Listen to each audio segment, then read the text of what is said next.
Come on, Zeph. Come on. Hey, kia ora, Helen Brahms here. How is your, I should say, top of the afternoon to you.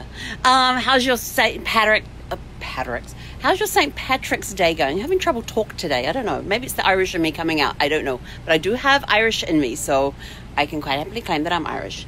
Zeffy here. You going to say hi, Zeph? You going to say hi? Just wanted to check in and see how your day was going. Hoping you're having a super fantastic sparkling St. Paddy's Day. How's your mindset doing? How's your business challenge of contacting your clients going? And how is your challenge of your card house of cards coming along? I posted mine earlier on my Facebook page underneath the post about the House of Cards. I don't see any other submissions yet, so maybe you guys are still working on them. But thanks to Tony and Brett, I have the use of Bertha again this week. And so Brett came and picked me up, and I dropped him back at his place, and we left Zeffy here in Sparkles because I've decided I was going to brave me not being I don't like crowds, but I had to go grocery shopping. I needed fresh vegetables. Fresh fruits and fresh vegetables. I have an absolute craving for them, and I will eat just about everything else in the house, and I will overeat if I don't have what I'm craving. So went to stopped at the Publix, which is about 4 miles up the road from the campground, and I have to say it wasn't as packed as I thought it would be. Yes, there were a lot of empty shelves in some areas. Pizza seems to be a big thing. There was no pizza. The sign above the freezer said pizza. Nothing. All the dairy stuff was about gone. I think there was mostly yogurts left. There was a few gallons of milk left. I don't do milk. I get the heavy whipping cream and water it down with canned coconut milk, not the watery stuff that comes in the cardboard, but I get the cans of coconut milk and I put it together with the heavy whipping cream and make my own kind of milk thing. But they had no heavy whipping cream that was liquid. They only had the spray can stuff. Those were the only two things on my list that I couldn't get was the heavy whipping cream. Everything else on my list I could get. I didn't get the RV toilet paper because you can't get it at a supermarket. You have to go to a camping store or Walmart has it. And I was past Walmart before I even realized I was past Walmart. So I was like, that's another trip. But it took me about an hour going around the supermarket to get everything. I did get a pack of paper towels. Normally I only get 1 or 2 rolls at a time. But I figure they only had the 6-pack was the smallest that they had. So I will find somewhere to store them. In an RV you are limited on your space. So you have to think, if I'm getting cans of food, if I'm getting packets of food, if I'm putting stuff in my freezer, if I'm putting stuff in my refrigerator, do I have the space to take it? So those of us that are in RVs, we are limited on how much we can actually purchase at a time.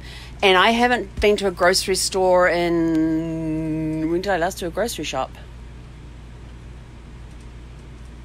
I don't think when I got to Pensacola. That was the last time I was in a grocery store. So the day I arrived in Pensacola was the last time I was in a grocery store. So that's been like 2 weeks, 2.5 weeks. Hang on, I was in Pensacola for 3 nights. 2 nights. Yeah. So about 2.5 weeks since I've been grocery shopping. So yeah, I did need some supplies. But I got out of there. Look, I'll show you. I had to stack it up, but this is Helen's trick for getting into the RV without letting Zeffy out. Put the shopping around the door so she can't get over it to come down the stairs. You got to think of these things, And I've got the cold stuff up there ready to go in the refrigerator. My sparkling water's over there. But what was quite funny, because I was running out of lemon juice, lime juice, and apple cider vinegar, and I'm almost out of sparkling water. And this woman looks at me and she says, you have a lot of lemon juice here. And I think I had 2 bottles of lemon juice because they only had the small bottles. They didn't have the big ones. And the same with the lime. I had like 2 or 3 of the limes as well. And she says, you have a lot of tropical stuff here. I said, well, I put it into my smoothies. I said, I put the tropical fruits in with the smoothies, with my greens of spinach and kale and arugula and asparagus. Oh, I got some asparagus. Oh, I was so happy. They didn't have much left either. And this was nice thick stalks on it. I was like, yes, because those blend really good. When the thicker the stalk, the better they blend. The thinner the stalks, it takes a lot longer. but yeah, so I said to her, and she said, oh, that's so good. I said, but with the lemon juice and the lime juice, I said I put that with a tablespoon of apple cider vinegar, a tablespoon of lime juice, a tablespoon of lemon juice, put it into a tall glass, something like a 16-ounce glass, and hello, you got a full belly now? She was just off eating. You gonna say hello to everybody? No? Okay. And then you top it up with sparkling water. And she goes, oh, that sounds really good. She says, isn't it a bit tart though? And I said, for some people, yes. I said, but one of the exercises you have to do for your saliva glands is shock your saliva glands to help keep them healthy.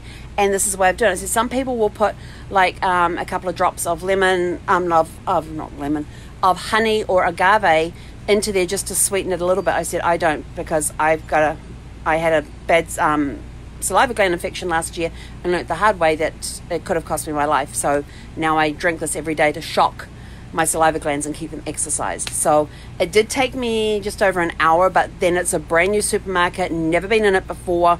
And like I said, it wasn't that crowded. So I was like, thank you, because I hate crowds. And I walked straight up to a checkout counter and got most of my groceries on the conveyor belt before they started bringing them through. They were just finishing up with the person in front of me. So very good experience overall. I've been hearing all these horror stories and seeing the lines and all that. Yeah, probably when the market first opens, because all the deliveries are done at that point.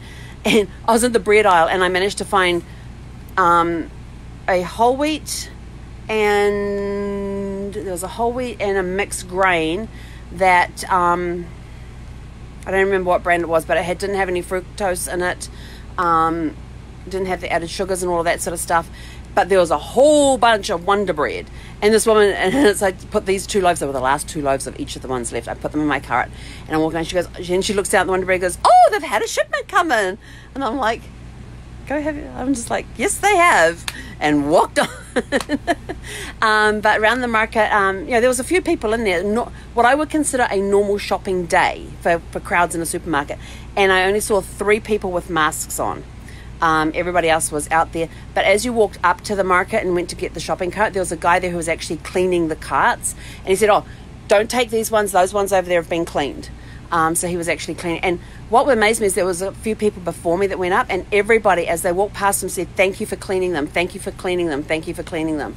So it was really good to hear people being appreciative of the fact that that somebody was doing something to help protect their health, and they were being grateful for it. So that was really, really cool to hear. Lots of green. One of the girls had a green wig on. One of the checkout ladies had a green wig on. So lots of people there all dressed up for St. Paddy's Day, even though you can't really go out and have your green Guinness and all that sort of stuff. So overall, a very good, positive experience. Now I have to go find space for everything. But, yes. Oh, tune in tonight and I will show you the splurge that I did at I did splurge on 3 things at the grocery. Oh, actually, it's 4. Really, it's 4 things. 4 things at the grocery store, only because I very rarely find them in the US. And it's the only reason I splurged on these 4 things, because it's very rare for me to find them in the US. If you want to know what those are, you'll have to tune in tonight at 5 p.m. Pacific to find out. Until then, have a great day. Be grateful, get your mindset going in the positive frame of mind. Make sure you're contacting your clients for challenge number 1. Challenge number 2, go build a card house and post your results of your card house. I want to see the architect, see the architecture of these card houses. Post your results on the Facebook page into the posting that has the picture of the card house there. I could not get my cards to stand up like that today. They were not being, but then they are fairly new cards too. So get your mindset right. Contact your clients. Just say, hi, how are you? No selling. And the third thing was go create your house of cards using 52 cards only. That's all you're allowed to use to create it. And then post your pictures in the post that we have on my Facebook page for the house of cards, so we get to see and celebrate your how much fun it is. I mean, I forgot how much fun I have building houses of cards. And you've got to be so careful, because if you put it just wrong, it goes, as you will see in one of my pictures. Anyway, I will catch you guys at 5 p.m. Pacific tonight to tell you about the 4 things that I splurged on in the supermarket today, only because I very rarely, in fact, two of the items I have never seen in the States before on a grocery shelf. So if you want to know what they are, you'll have to tune in at 5 p.m. tonight. Until then, have a super fantastic, sparkling St. Patrick's Day, and we will catch you then. Hei konera.